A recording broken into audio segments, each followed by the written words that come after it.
Mitch Georgiades kicks 50 for the year. It's bold, but is it that bold? Well, I mean, do you see him? He kicked 40 last year, didn't he? No, he kicked 32 last year. I did have a look at this. So it's going to be a fair uptick. Yeah, I mean, if you kick 40, 10 more goals isn't of an increase, but from 32 to 50, with the addition of Finlayson, it creates a bit of a, I wouldn't say a nightmare, but it creates more problems for defenses and rotations and matchups. So he can take advantage there. Okay, fair enough. I like it. Good call, Mitch Georgiades. I'm a fan of Mitch Georgiades as well, by the way. I think he's a jet. So not bad from you. BT, bold prediction for you. Not Smoking Joe. Who else you got? I'm going with Battle of the Bridge Grand Final. Sydney versus GWS. Interesting. I would have even said like 2 non-Victorian teams in the grand finals of bold prediction, but to shoot your shot, and call that's it. very I like it. Yeah, targeted. Yeah, it's outrageous. In fact, I love it. It's a bold prediction. Got to be bold. Steve, what do you got? The D's to go undefeated all season. Oh, wow. Creepers. That is a terrible call. That is terrible. Awful. I'll drink to that. That's not even bold. That's just silly. Leave comments in there ripping into Steve, because that is a terrible call. I know you're all on the Melbourne train this year, but that is a bridge too far. I'm sorry. That's ridiculous. My call is in the last round of the season. So just think back to 12 months from now. We had round 23. It was a classic round before finals. I think top spot was decided after the siren. Brisbane clinched the top 4 in the final minutes. You know, there were teams still alive. I think round 23 this year is going to be even bigger. I think there's going to be 12 teams still in the mix, final spot, and the last game of the year is going to be the one that decides a team getting in or getting out. It's going to come right down to the wire. Let's take a step further. Who are those 2 teams? One who's in and who may come out, one who goes in.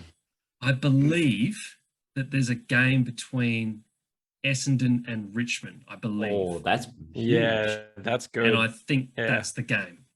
I think that's the game that's going to decide who's in and who's out. And who wins it, There's actually who wins that? Well, I don't actually have either of those teams finishing in my top 8, surprisingly, but I'm going to be wrong. I'm going to be wrong, clearly. And I think that Richmond would win that and sneak into the final. Yeah, fair call. But anyway, I think it's a good that's call. my bold prediction. 12 teams still in the mix, and the last game of the year decides the team getting in or getting out.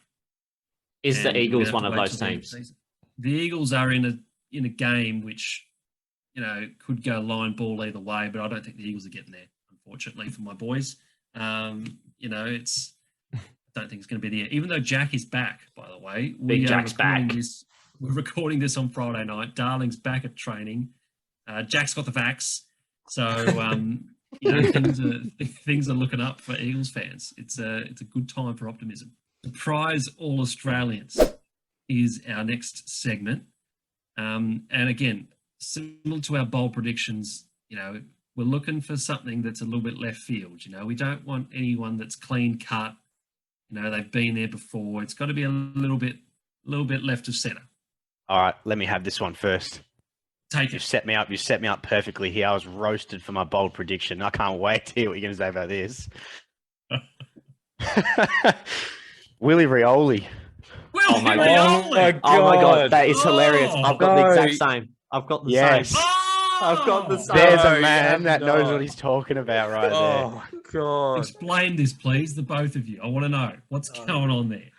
He's been away from the game for a long time. You know, an injury-rigid West Coast Eagles. He's going to come in and he's just going to absolutely steal the show. Nothing more to say. Willie Rioli's kicking 40-plus goals for the season. Number 1 small forward in the comp. Overtakes Charlie Cameron. All over the news. Rioli's are back. There is a Taylor, can you please respond to this? I don't know how to follow that up. I mean, mine doesn't even feel like a surprise compared to that. That's just ridiculous. Oh. I mean, I know you're all Eagles supporters, but give me a break. I wouldn't even go that far. That's ridiculous. That is outrageous. Look, yeah. Look, mine. He's not an All-Australian before, but he's a great player. Well, I've got Isaac Heaney. Isaac Heaney. It's boring pick, but all aboard the Heaney train. Here we go. The Heaney train. Oh, absolutely. I'm all aboard. Look, he can play forward, mid. He'll influence the game in any of those positions. Yeah, I mean, he'll never been there before, but I think he can. I think he gets there. I give you it as a bold prediction.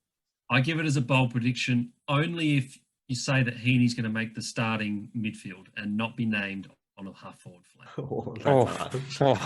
I mean, yeah. Come on, he's probably not even going to. He's been touted for the midfield time, but I don't think he's going to be there, especially with Papley out for the first few rounds. So, I mean, it's the fact that he can impact anywhere he goes is what gets it for me, and he'll probably start on like a half-forward flank. Now, I think he starts on a flank. But, okay. Well, I've got the guy that I think is going to be named on the other half-forward flank. And I love this guy, and we spoke about this guy in the North Melbourne video. And please don't tell me it's not a surprise All Australian. It's Taron Thomas. Taron Thomas is getting there. He is in for a huge year. Love Taron Thomas. Got him picked in my AFL fantasy team as well. He had a great back half to 2021. I think he's going to be off the chain.